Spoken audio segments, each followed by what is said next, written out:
5 minutes it takes to do. Gordon, Gino, and Fred, as a team, we are doing this together. I've always wanted to do this. Seriously? Oh, very big.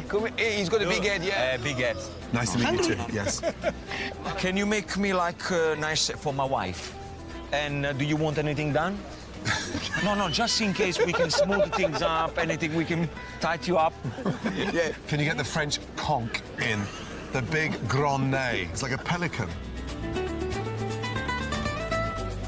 Finished? Finished. Finish. Oh, can we see? All right.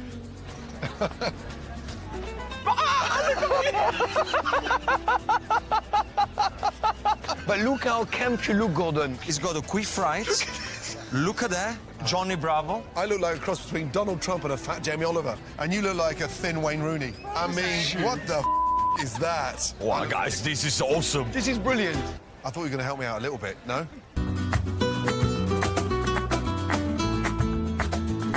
Gents, we've made it to the northwest of Spain, to beautiful Galicia.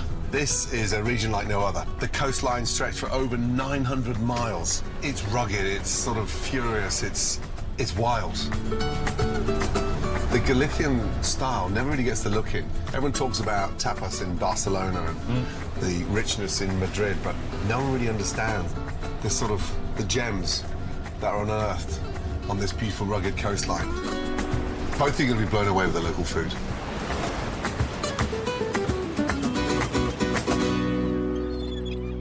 This is one of the most unique parts of Spain, and it's known for its Celtic roots. Celtic roots. Celtic roots. Yeah, there was a Celtic tribe, the Galicia, and they came here about 1,000 years ago, and they settled there. So the cuisine must be very different here from where we've been so far. But they still do tapas here. Yeah, of course.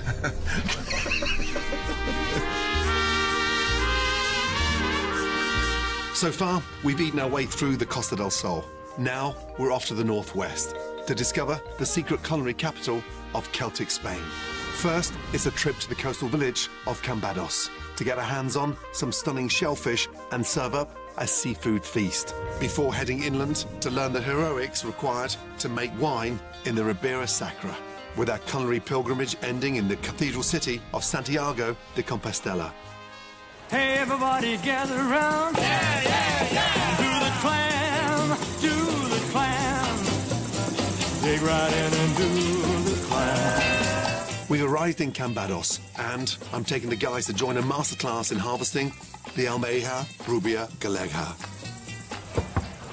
Oh, Judah, what's happening? Hola. Hello, clam ladies. Bonjour. Hola. We're going to be working with a brigade of 200 women called Mariscadoras, headed up by Melissa, who's been clam hunting for over a decade. Up and away! Shit, they're going in the water. I'm not going that far. You are.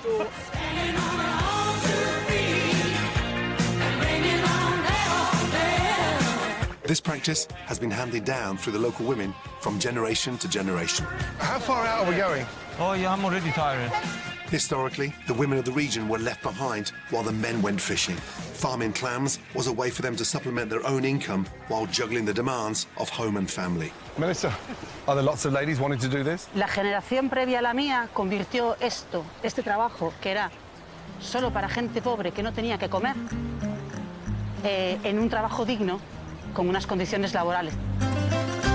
The body of water surrounding the Santomi Tower at Cambados empties completely at low tide, allowing a small window of opportunity for the shellfishers to get their hands on what many chefs believe is the best seafood in the world. Look at that.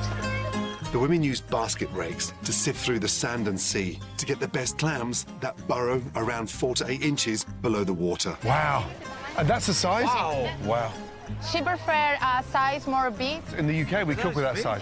1 year more growing is 1 year more that she have more produce. Wow. Nosotros tenemos que cuidarlo.